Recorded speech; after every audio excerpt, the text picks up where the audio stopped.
Hello and welcome back to another video of Module 3, that is Modeling Concepts. So we have already covered Introduction to Modeling in our previous video, and today we'll be discussing our first modeling technique, that is linear regression. So let's see what we are going to cover here.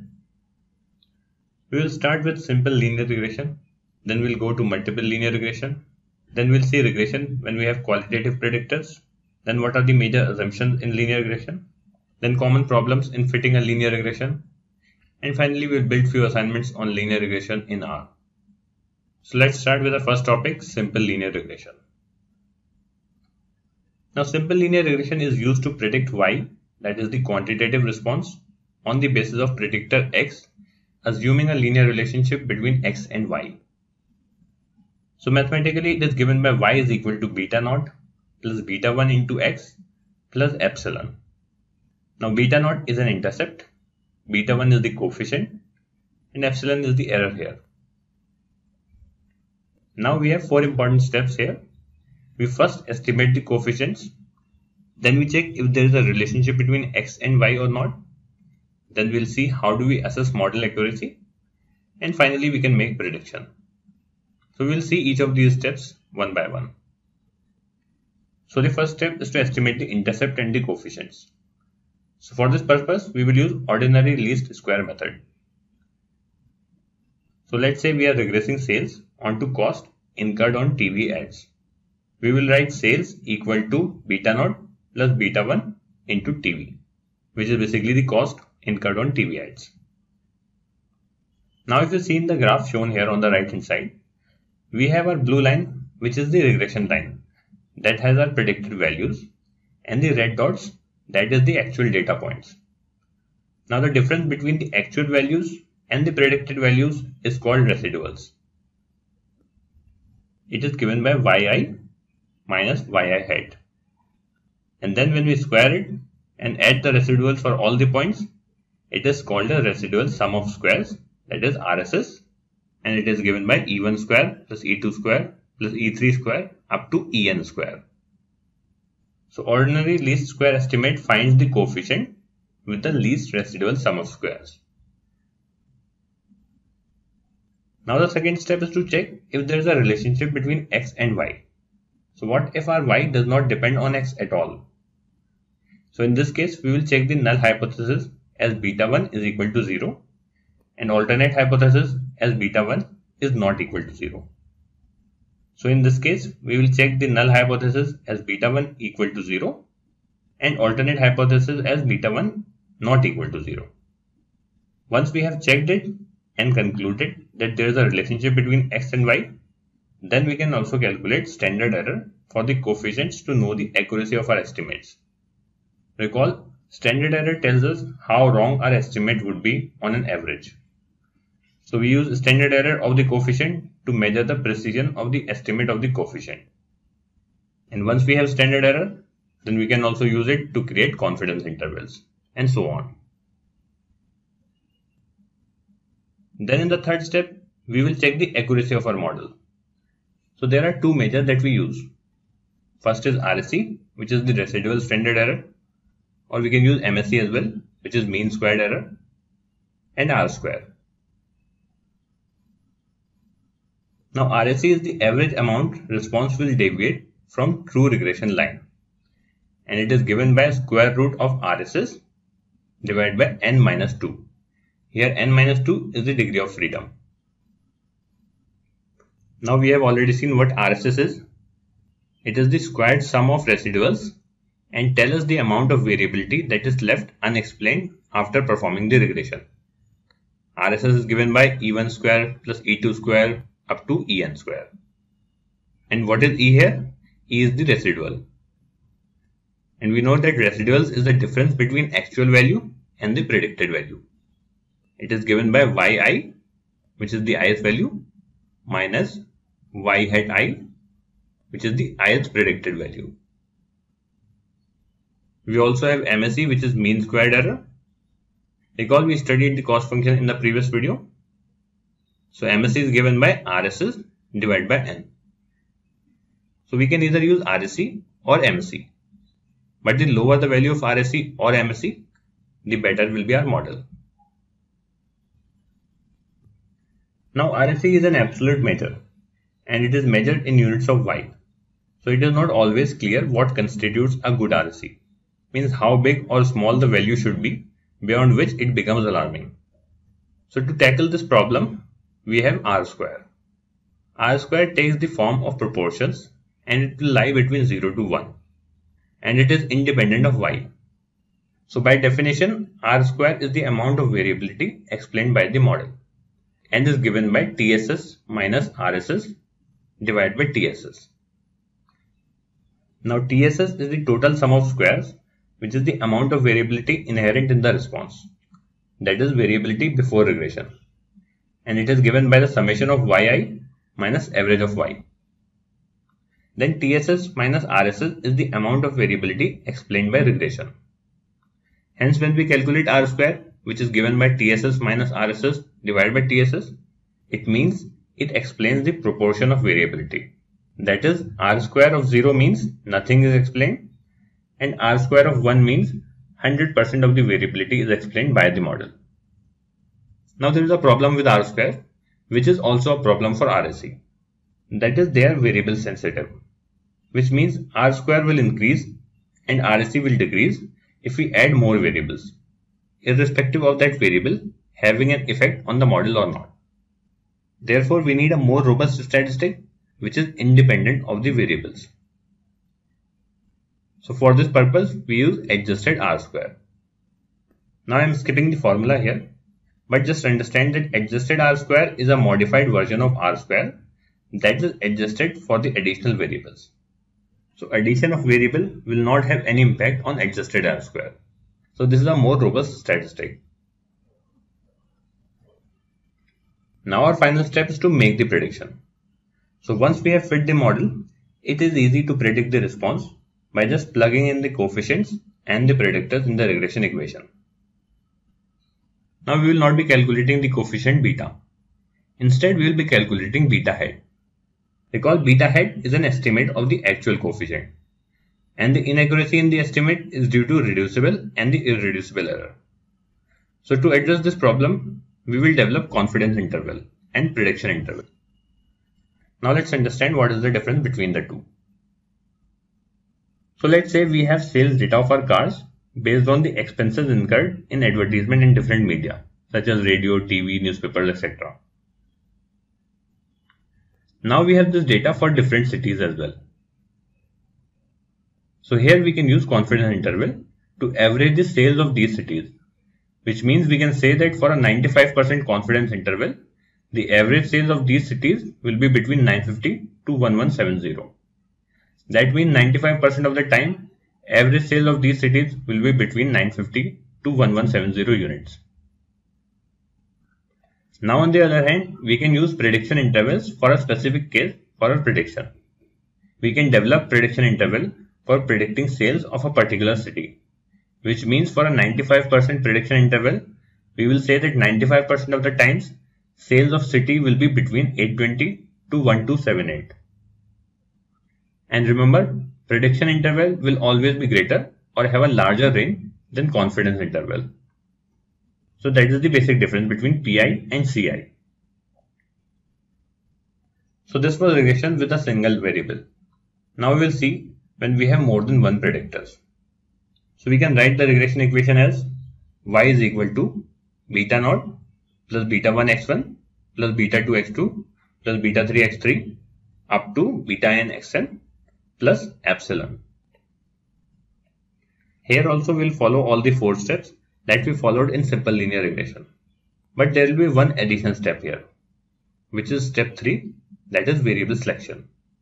So in this step we will evaluate and see if all the variables must be included or there are certain variables that contributes more than others, and accordingly we'll make the selection of variables.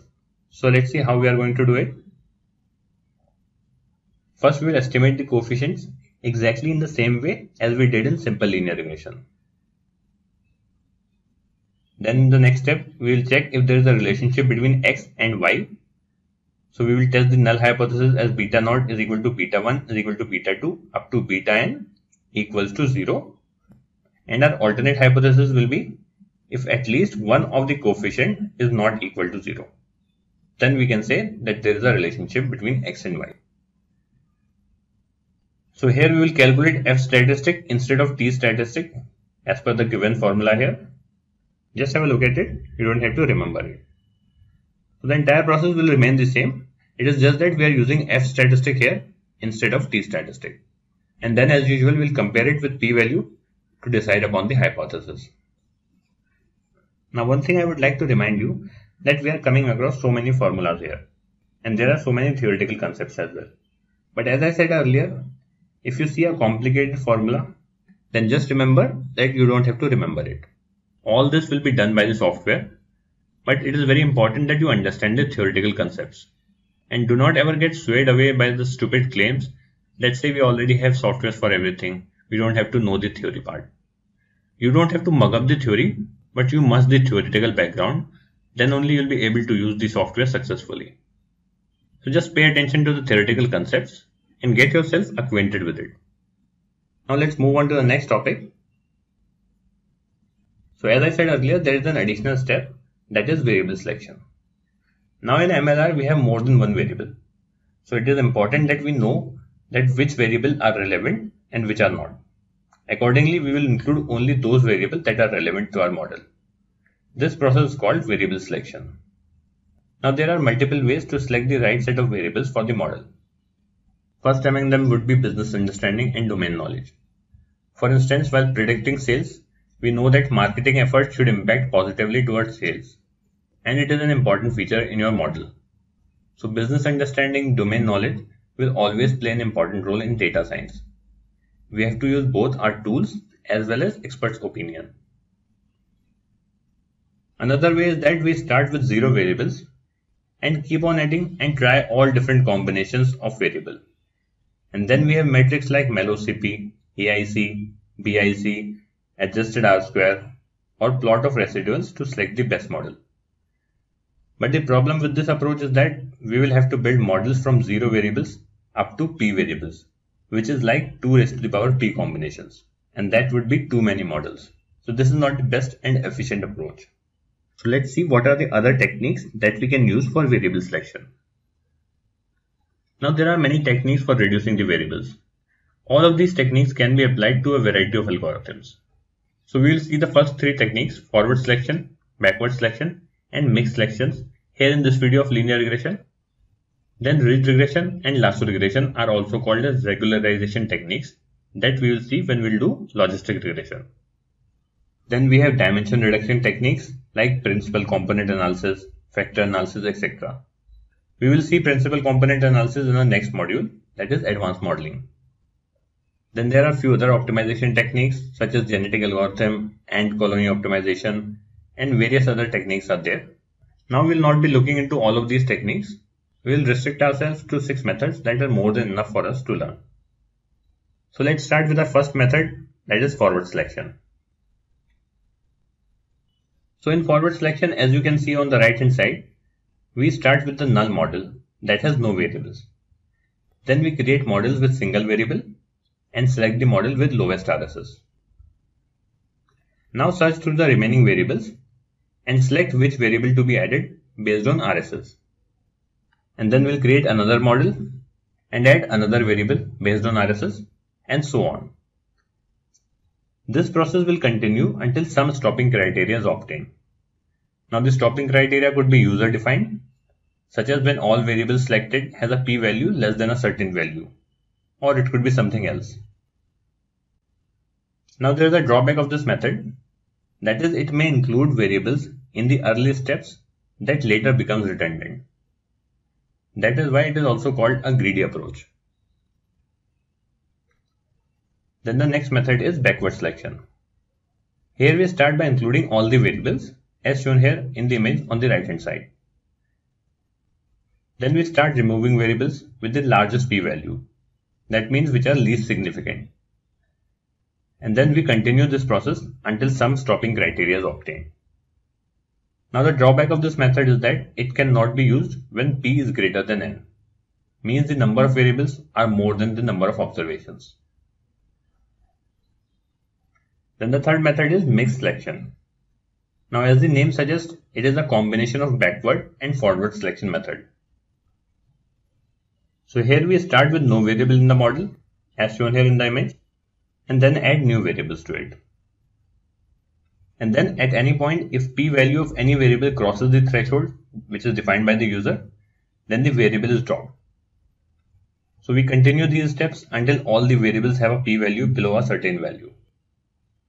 Now mesh selection addresses the drawbacks of both of our earlier methods. Hence it could be considered a better approach. Now after performing variable selection, our next step is to check the accuracy of the model. So we use the same metrics here as we did in simple linear regression, that is RSE and R square. Also, as we discussed earlier, R square will always increase when more variables are added to the model, even if those variables are only weakly associated with the response. So to address this problem, we can use adjusted R square. This is what we have already discussed. After this, once all the previous steps are performed and our model is ready, we can use it for making the prediction. Now it's very easy to predict the response. We just have to plug in the coefficients and the predictors in the regression equation, and this will give us the predicted response variable. So that is how we do multiple linear regression. Now let's move on to the next topic, which is qualitative predictors.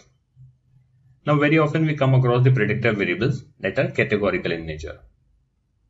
Let's say we have Y, our credit card score, and our predictor variable X is gender, that is male or female. So here our predictor variable is qualitative. So what we will do is we will simply code them as 0 and 1 and perform our regression. In case there are 3 levels in our predictor, let's say our predictor variable is the ethnicity of our customer, Asian, American or African. So in this case we will create dummy variables. We will split our variable X into 2 dummy variables as X1 and X2. X1 will have 2 levels, say Asian and American, and X2 will have 2 levels as African and American.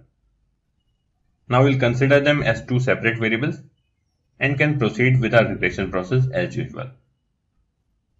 So that is what we do when we have qualitative predictors. Now let's see what are the main assumptions in linear regression. So the 2 assumptions are given here. The first assumption is the relationship between response and predictor is additive. And the second assumption is the relationship between response and predictor is linear. So let's see each of these assumptions in a bit detail. The additive assumption means that the effect of changes in a predictor xj on the response variable y is independent of the values of other predictors. Now let's say we are regressing car sales onto predictor variables that are power and price as shown here. So according to this model, if we increase power by 1 unit, then car sales will increase by an average of 1 unit. Notice that the presence of price does not alter this statement. That is, regardless of the value of price, a 1 unit increase in power will lead to a 1 unit increase in car sales. But we all know that it is certainly not the case in real life. Here we will have to factor the interaction between power and price. As you can see, we have modified the equation by adding the product of power and price as the interaction term. So we can rewrite our equation like this. Here beta dash denotes our third coefficient, which is for the interaction term. It is expressed in terms of price. So the effect of power on sales is no longer constant. Now adjusting the price will have an impact on power as well. This is called interaction. Now the second assumption is that the relationship between predictor and the response is linear. However, in some cases the relationship may not be linear. So to address this problem, we can simply transform the predictor variable to a higher degree as shown here. So that is how you adjust the 2 main assumptions in the linear regression.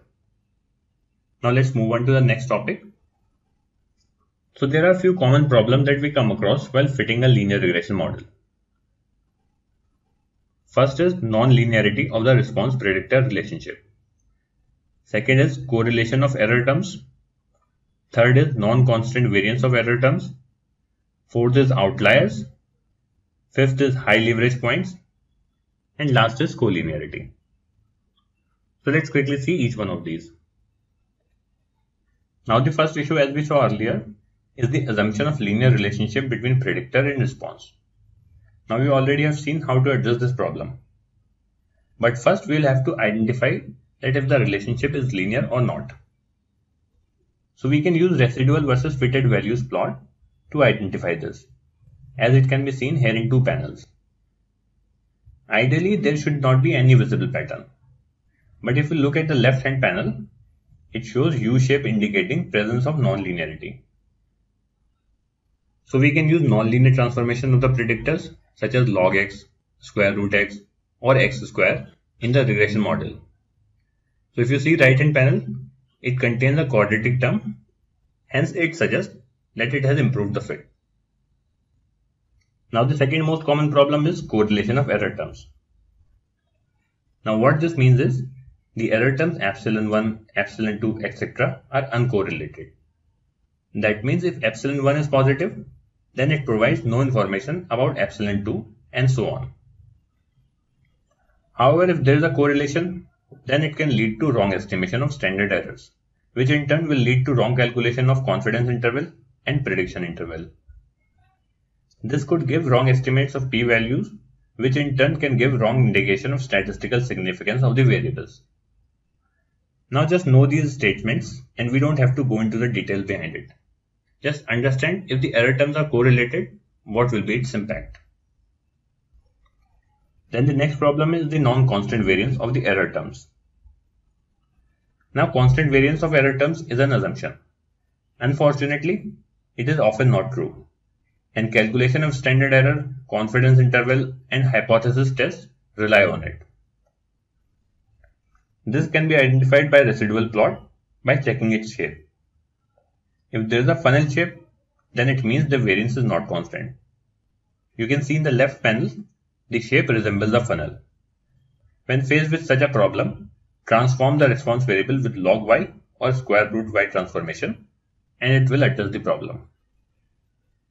So if you see on the right hand side, the response variable has been transformed and hence the funnel shape is also gone.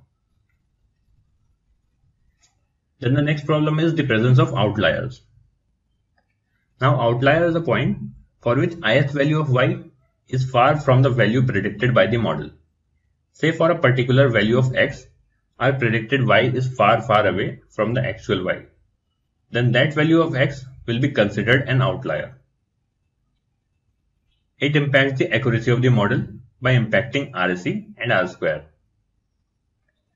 We can use studentized residual plot, that is residuals divided by standard error, to identify the outliers. We use rules such as observation whose SR is greater than 3 is considered an outlier. SR is the studentized residual score.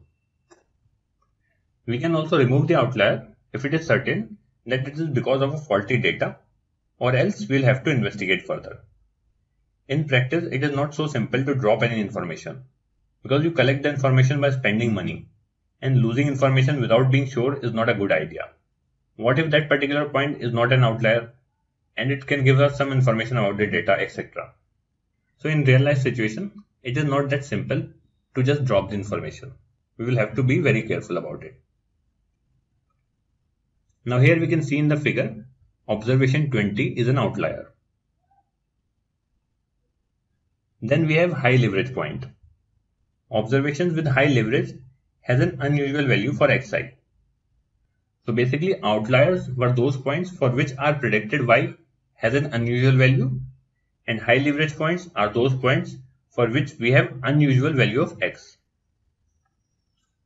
Now high leverage data points has an impact on the regression line, hence it is a cause of concern. Now there is a whole detail about it. How does it affect the regression line? We are not going into it, it's not required for us, but we'll just see the graph, how it impacts the regression line.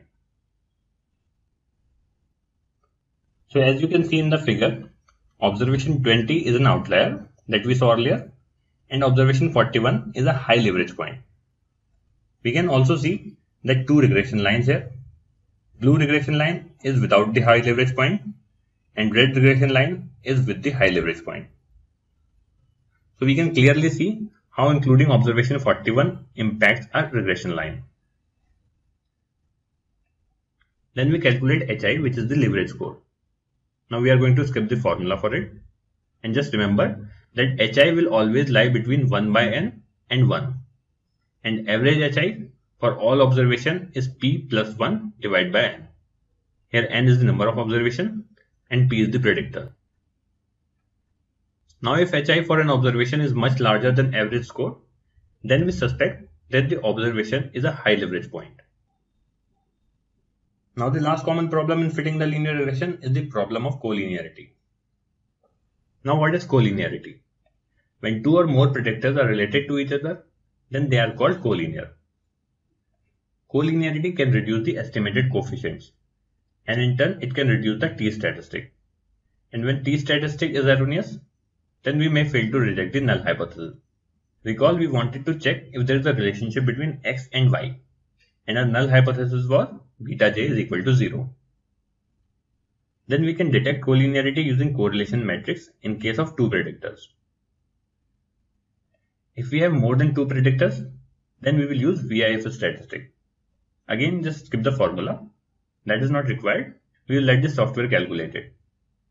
Now you must have noticed that we are skipping all the formulas which are not required. We just have to understand the concepts and then we can let the software do the calculation. Now coming back to VIF. VIF is the ratio of variance of beta j when fitting the whole model to the ratio of beta j if fit on its own. Now VIF greater than 5 or 10 means multi-collinearity exists. Also VIF will always be greater than 1. We can check the model after removing the leverage point and see if there is an impact. So these were the common problems that we come across while fitting the linear regression models. So guys, with this we have completed a first modeling technique. Previously we had covered introduction to modeling. Now we have covered linear regression. We have seen simple linear regression, multiple linear regression, then how to do regression if we have qualitative predictors. Then we have also seen two major assumptions in linear regression and how to address them if they are violated. And finally we saw 6 common problems in fitting the linear regression models. So guys, if you are feeling that it was a lot of theory, then I must tell you that it was not. I have tried to explain the concepts in a simpler way. If you open the book, they run into many pages. These are few of the concepts which are important for us to know. And as I said earlier, they form our foundation. So you can watch the video again if you have any doubts, because now we are going to build our very first model in R. So we will be doing 4 assignments on it. We'll start with simple linear regression. Then we'll go to multiple linear regression. Then we'll see regression diagnostics. And the last assignment will be on variable selection. Alright then, I'll catch you up in the next video, which will be on the assignments on linear regression. So until next time, see you.